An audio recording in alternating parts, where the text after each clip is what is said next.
Harga cabai merah di Pasar Impres Tapak Tuan Kabupaten Aceh Selatan turun signifikan dari harga sebelumnya Rp35.000 saat ini memasuki hari ke-7 puasa Ramadan 1444 Hijriah. Rabu tanggal 29 Maret tahun 2023 menjadi Rp25.000 per kilogram. Sementara harga kemiri mengalami kenaikan yang sangat signifikan dari harga sebelumnya Rp40.000 menjadi Rp60.000 per kilogram. Harga bawang putih juga mengalami kenaikan dari harga Rp25.000 menjadi Rp35.000 per kilogram. Harga bawang merah masih bertahan di harga Rp35.000 per kilogram, dan harga tomat juga masih bertahan di harga Rp10.000 per kilogramnya.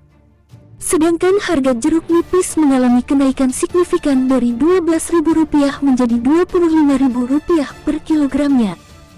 Pedagang Pasar Impres Tapak Tuan, Senior menyebutkan turunnya harga cabai merah dalam bulan puasa Ramadan ini karena kurangnya permintaan dari pembeli. Harga cabai menurun dari 35 ke 25. 25, habis itu kemiri melonjak.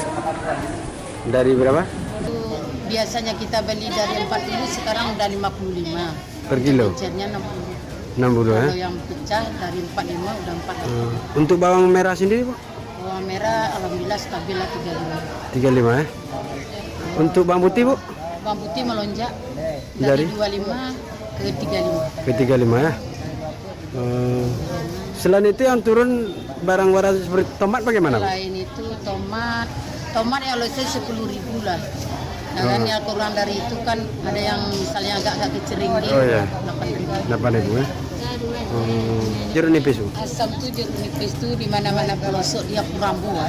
Nah, jadi kan misalnya kita masuk hari ini misalnya sampai sini 200 kilo, paling ada masuk 50 ataupun 100 kilo. Jadi daya pembeli asam sekarang kalau bulan puasa kan lagi diperlukan, lagi butuh, nah kan? Banyak membutuhkan asam. Untuk berapa 1 kilo untuk sekarang? Sekilo dari biasa kita jual itu 12.000 sekarang udah 25. 25 ya?